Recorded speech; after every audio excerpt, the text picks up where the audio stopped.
Hello दोस्तों, आप सभी का हमारे चैनल में स्वागत है। आज हम पढ़ने वाले कक्षा 10 अध्याय 11 वृत्तों से संबंधित क्षेत्रफल प्रश्नावली 11.1 प्रश्न क्रमांक 5 त्रिज्या 21 सेंटीमीटर वाले एक वृत्त का एक चाप केंद्र पर 60 कोण आंतरित करता है, तो ज्ञात कीजिए। चाप की लंबाई, चाप द्वारा बनाए गए त्रिज्यखंड का क्षेत्रफल। आपको ये पहला और दूसरा प्रश्न हमारे वीडियो के पार्ट 1 में देखना है। पार्ट 1, ठीक है। और हम पढ़ने वाले इसका तीसरा प्रश्न, संगत जीवा द्वारा बनाए गए वृत्तखंड का क्षेत्रफल, इसको पढ़ेंगे। देखिएगा, ये आपका वृत्त है। संगत जीवा द्वारा बनाए गए वृत्तखंड का क्षेत्रफल याद करना है। ये आपका वृत्त है और ये इसका केंद्र है। अब यहाँ से ये 21 सेंटीमीटर इसकी त्रिज्या हो गई और 21 सेंटीमीटर त्रिज्या हो गई, और ए से बी इसकी क्या है, जीवा है ना। तो दोनों जीवा, ये जीवा हो गई, ठीक है। अब देखिएगा, यह आपका एक त्रिभुज बन गया ओ ए बी, यानी इस प्रकार का ओ ए बी। अब नीचे ये जो आपको दिख रहा है नीचे वाला क्षेत्र है ना, ये अपन ने ये कर रखा है ना, इसको बोलते हैं अपन वृत्तखंड। क्या बोलते हैं, वृत्तखंड। तो अपने को इतना सा क्षेत्रफल निकालना है। अब देखिए, ये आपका पूरा क्या बनेगा, ये वाला है ना, क्या बनेगा, ये पूरा त्रिज्यखंड है ना। देखिएगा, पूरा है त्रिज्यखंड।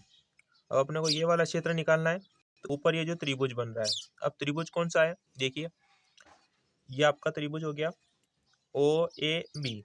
ये आपकी 21 सेंटीमीटर त्रिज्या और ये भी 21 सेंटीमीटर त्रिज्या, और ये बीच में कोण है 60 डिग्री का। तो देखिए, अगर ये इसकी त्रिभुज की भुजा हो गई और ये त्रिभुज की भुजा, दोनों त्रिभुजाएं क्या है, बराबर। अब देखिए, ये भुजा है तो इस भुजा के सामने वाला कोण कौन सा है, ये वाला। इस भुजा के सामने वाला कोण ये वाला, यानी ए और बी। अब देखिए, त्रिभुज के तीनों कोणों का योग कितना है, 180। लेकिन ये आपको एक कोण कितना दिया है, 60 डिग्री का। इसको माइनस करो, कितना बचेगा, 0, 2 और 1, यानी 120 बचेगा।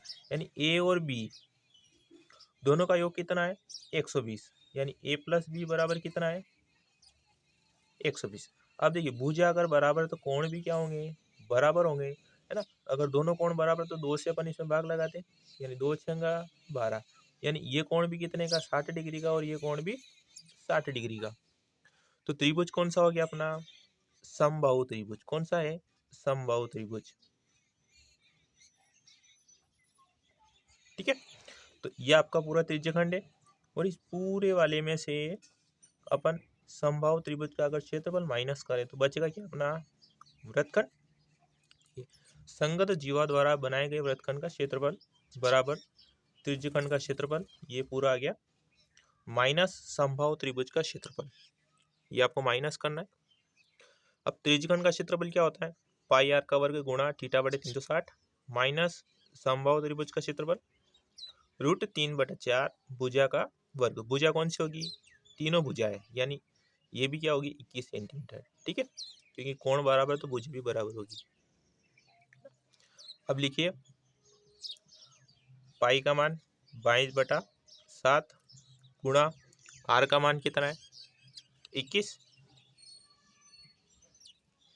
गुणा थीटा का मान कितना है, 60 डिग्री बटा 360 माइनस √3/4 भुजा कितनी है, 21 है,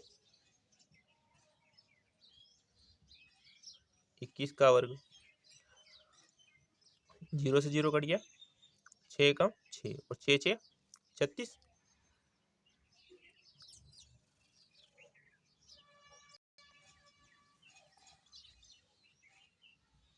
ये 22/7 गुणा 21 का वर्ग है, यानी 21 गुणा 21 हो गया, गुणा 1/6 माइनस √3/4 गुणा, यहाँ पर 21 का वर्ग कर दे, 21 का वर्ग कितना होगा 441। देखिए 7 एकम 7 और 7 तिया 21, 3 एकम 3 और 3 दूना 6, 2 एकम 2 और 2 एकम 2, कितना बचेगा, यह 11 बचा है, गुणा यहाँ 21 बचा है, माइनस ये √3/4 गुणा 441, ये बचा है।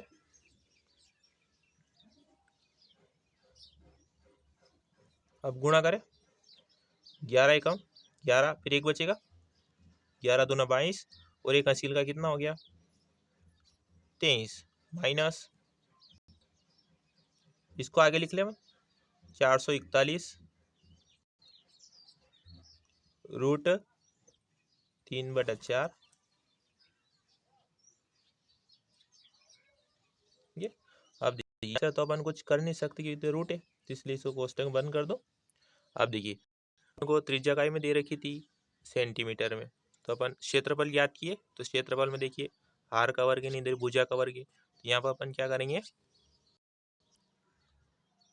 सेंटीमीटर का वर्ग, ठीक है। या जीवा द्वारा बनाए गए वृत्तखंड का क्षेत्रफल है।